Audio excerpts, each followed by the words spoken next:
할렐루야. 하나님의 크신 사랑이 이 새벽에 우리 가운데 가득한 줄 믿습니다. 오늘 우리는 사사기 12장 1절로 15절의 본문을 통하여 왕이 되려는 자의 최후라는 제목으로 하나님의 말씀을 함께 나누도록 하겠습니다. 우리는 계속해서 8번째 사사 입다에 관한 행적을 묵상하고 있습니다. 사사 입다의 사역 시기에 이스라엘은 영적으로 매우 부패한 상태였습니다. 하나님을 왕으로 모시지 않았습니다. 이방 신상들을 모시고 살았습니다. 하나님을 찾지도 않았습니다. 이방 신상들을 찾아 그들을 경배했습니다. 사사기 10장 6절을 보시면요, 이스라엘 자손이 다시 여호와의 목전에 악을 행하여 바알들과 아스타롯과 아람의 신들과 시돈의 신들과 모압의 신들과 암몬 자손의 신들과 블레셋 사람들의 신들을 섬기고 여호와를 버리고 그를 섬기지 아니하였다라고 했습니다. 이러한 악한 행동으로 인하여 하나님께서는 징계를 내리십니다. 그 징계는 암몬과 블레셋의 이중 억압을 18년 동안 받게 되는 것입니다. 그리고 입다를 사사로 세워 암몬의 억압에서 구원하여 주셨습니다. 이 전쟁의 주관자 또는 온 땅의 진정한 왕이 누구인가를 하나님께서는 가르쳐 주셨습니다. 그런데 아직도 이 진리를 깨닫지 못하고 또다시 자신이 왕이라고 외치는 자들이 있으니 그들은 다름 아닌 에브라임 지파 사람들입니다. 에브라임 지파는 지난날 기돈에게 시비를 붙였던 것을 우리는 묵상해 보았죠. 똑같은 방식으로 이제는 입다에게 시비를 걸고 있습니다. 본문 1절을 보십시오. 에브라임 사람들이 모여 북쪽으로 가서 입다에게 이르되 내가 암몬 자손과 싸우러 건너갈 때 어찌하여 우리를 불러 너와 함께 가게 하지 아니하였느냐? 우리가 반드시 너와 내 집을 불사르리라 하니, 시비의 내용은 무엇입니까? 암몬과의 전쟁에서 자신들을 부르지 않았다라는 것입니다. 에브라임의 말도 안 되는 시비를 건 이유는 단 하나입니다. 명예욕과 우월감에 사로잡힌 시기심이었습니다.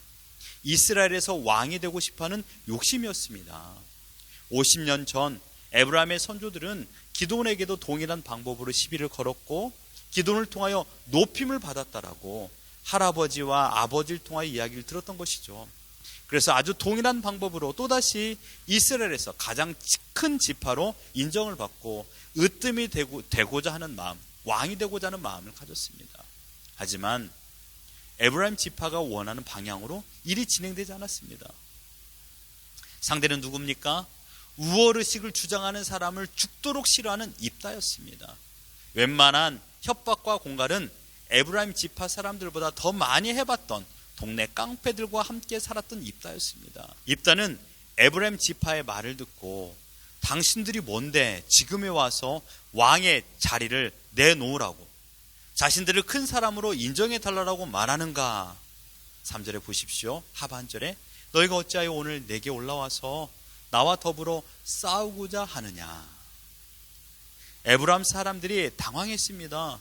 이 정도 공갈과 협박을 하면 기가 꺾여서 허리를 굽히고 우리를 섬겨야 되는데 이거 뭔가 잘못됐다라는 생각이 들었을 것입니다. 그런데 그때는 너무 늦었습니다. 입다는 누굽니까? 말도 빠르지만 행동도 빠른 사람이었습니다. 뿐만 아니라 입다가 참을 수 없는 말을 에브라임 지파 사람들이 했습니다. 그런데 그 말은요, 입다뿐만 아니라 또 다른 사람들에게도 마음의 상처를 줬던 것이죠. 4절 하반절을 보십시오. 이는 에브라임의 말이 너희 길리앗 사람은 본래 에브라임에서 도망한 자로서 에브라임과 므낫세 중에 있다 하였습니다. 입다뿐만 아니라 길앗, 곧 자신의 고향 사람들에게도 모욕적인 말했던 것입니다. 이런 뜻입니다. 너희들의 선조 길앗은 원래 에브라임 지파 사람들인데 큰 전쟁이 났을 때 무서워서 도망친 사람들이다 라는 것입니다. 얼마나 길르앗 사람들을 무시한 말입니까? 여러분, 원래 길르앗은 므낫세 지파의 한 분파인 마길의 아들 길르앗의 후손이었습니다. 그런데 에브라임 지파 사람들은 길르앗이 자기 지파에서 도망쳐 나가서 한 공동체를 만들어 살고 있는 깡패 집단이라고 비난하였던 것입니다. 이 말을 들은 길르앗 사람들은 에브라임 지파의 비난을 참을 수 없었고 마침내 군사들을 소집하여 전쟁을 치르게 된 것입니다. 4절에 입다가 길앗 사람을 다 모으고 에브라임과 싸웠으며 길앗 사람들이 에브라임을 쳐서 무질렀다라고 말하고 있습니다. 결과적으로 에브라임 지파는 길앗 사람들의 공격을 당해내지 못하고 도망가게 되었습니다. 어떻습니까? 에브라임 지파 사람들이 길앗을 향하여 큰 전쟁에 무서워 도망간 사람들이라고 비난거렸는데, 정작 에브라임 지파 사람들이 5절에 보면 에브라임의 사람의 도망하는 자가 말하기를 자신들이 큰 전쟁에 무서워 도망자가 되어버린 것입니다. 그런데 도망가는 것으로 자신의 생명을 지킨 것이 아니었습니다. 자기들의 성읍으로 돌아가기 위해서는 요단강 나루터를 건너야 됩니다. 그런데 여러분 생각해 보십시오. 이스라엘 사람들의 생김새가 거의 비슷하지 않겠습니까? 길앗 사람들이 구분하는 방법을 하나를 묘안을 냅니다. 다름 아닌 발음을 가지고 그들을 구분하기 시작했습니다. 당시 요단 서편에 살았던 에브라임 사람들은 우리나라 말로 하면 시옷과 쌍시옷의 발음을 혼돈하여 사용했습니다. 그래서 쉿볼렛을 시볼렛으로 발음하는 사람들이었죠. 그래서 이 길앗 사람들은 쉿볼렛을 하라고 그랬습니다. 그런데 시볼렛으로 발음하는 사람들을 모조리 에브라임 사람으로 간주하여 죽이게 되었던 것이죠. 6절에 그에게 이르기를 쉿볼렛이라 발음하라 하여 에브라임 사람이 그렇게 바로 말하지 못하고 시볼렛이라 발음하면 길앗 사람이 곧 그를 잡아서 요단강 나루턱에서 죽였더라. 그때 에브라임 사람의 죽은 자가 4만 2천 명이었더라. 그때 죽은 사람이 4만 2천 명입니다. 여러분 생각해 보십시오. 기드온이 미드안과 전쟁하기 위하여 온 이스라엘 백성들에게 전쟁을 공포하고 군사를 모집하였습니다. 몇 명이 처음에 모였나요? 3만 2천 명이 모였습니다. 그런데 시볼렛 발음을 제대로 하지 못하여서 길르앗의 사람들에게 죽은 숫자가 4만 2천 명입니다. 당시 전쟁을 치를 때 나올 수 있는 장정들은 거의 다 죽은 것입니다. 너무 어이없는 싸움이요, 전력의 손실입니다. 이유는 한 가지입니다. 이스라엘의 왕이 없었기 때문에 각자 소견에 옳은 대로 행하였기 때문입니다. 에브라임 지파 사람들은 명예욕과 우월감으로 자신들이 이스라엘에서 가장 큰 권력을 소유하려 했던 그런 마음을 가지고 있었기에 대학살의 원흉이 된 것입니다. 또한 입다를 비롯한 길앗 사람들은 어떠합니까? 자신들의 선조들을 무시했다라는 말을 듣고 분노하여 혈육보다 중요한 민족을 대학살하는 만행을 저질렀습니다. 이 또한 이스라엘의 왕이 없어서 각자 소견에 옳은 대로 행하였습니다. 여러분, 이스라엘의 왕이 없습니까? 예, 인간 왕은 없었습니다. 목요일 새벽 기도에서 말씀을 보셨듯이 누가 진정한 사사인가라는 하나님의 거룩한 질문에 대답을 입다를 통하여 하나님만이 진정한 사사, 곧 하나님만이 진정한 왕이십니다라는 것을 알게 되었습니다. 암몬의 끔찍한 탄압에서 자유함을 누렸지만 아직까지도 왕 대신 하나님의 뜻을 따르지 않고 자신이 인간 왕이 되고 자신의 의견이 가장 옳다고 생각하는 에브라임 지파와 길앗 사람들의 물리적인 충돌로 이스라엘은 너무도 큰 피해를 입게 되었습니다.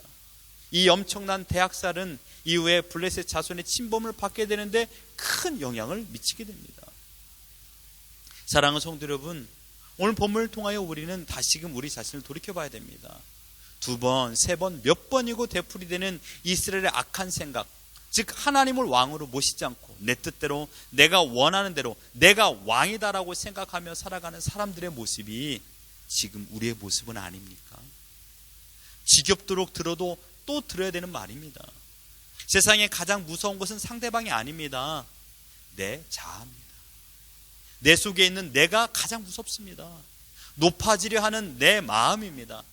남이 나를 무시하는 것을 참지 못하고 내가 잘났다고 생각하는 우월의식이 가장 무섭습니다. 내가 높아지려 하는 마음은 언제나 분열을 만들어낼 뿐입니다. 내가 높아지려면요, 누군가를 헐뜯어야 됩니다. 짓밟아야 됩니다. 그래야 높이 올라가죠. 그렇게 다툼이 일어나면요, 끝내는 상처만 남을 뿐입니다. 우리 주위에서 또는 교회 안에서 이런 모습을 자주 봐서는 안 되는 것이지만 얼마나 자주 보고 있습니까? 들려오는 이야기가 어떻습니까? 항상 누가가 싸우더라, 누가 누구를 미워하더라, 이런 얘기 아닙니까? 사랑하는 성도 여러분, 내 영혼을 위협하고 공경에 빠뜨리는 것은 상대방의 말이나 외부에서 오는 공격이 아닙니다. 나의 교만입니다. 왕이 되고자 하는 나의 마음입니다. 나의 소견이 옳다라고 생각하는 그 마음입니다. 하나님을 왕으로 모시고 그 뜻을 따라야 공동체가 안전하게 살 수 있는데 우리는 그렇게 하지 못하고 있습니다. 그러므로 매일마다 점검하고 또 점검해야 될 것은 내 말과 내 생각 속에 교만이 숨어져 있는가라는 것입니다. 높아지려는 마음을 모른 채 하지 마십시오. 지나치지 마십시오. 내 마음속에 감지된 왕이 되고 싶어하는 생각은 그 자리에서 뿌리를 뽑아야 됩니다. 그렇지 않으면 더 깊이 뿌리를 내리게 되어 있습니다. 언제나 뿌리의 근원은 뽑지 못하고 줄기나 이파리만 끊어내는 형국입니다. 인간의 교만은 옆 사람을 공격하는 것이 아니라 끝내는 하나님을 공격하게 되어 있습니다.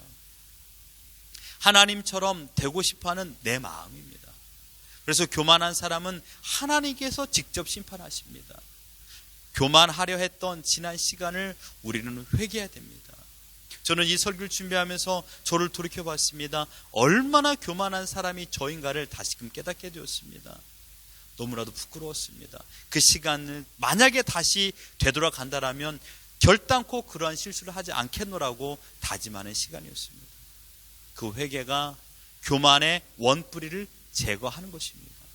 21세기의 에브라임 지파와 길앗 사람이 되어서는 안 됩니다. 내 소리를 높이면 소음일 뿐입니다. 내 주장만 내세우면 다툼만 발생합니다. 결국 또다시 개인의 잔혹한 역사만 만들 뿐입니다. 결코 인간은 다른 사람에게 비하여 우월하지 않습니다. 자랑할 것이 없는 가장 비천한 존재가 나입니다. 그런데 내가 어떻게 왕이 될 수 있습니까? 우리의 왕은 하나님 한 분이신 줄 믿습니다.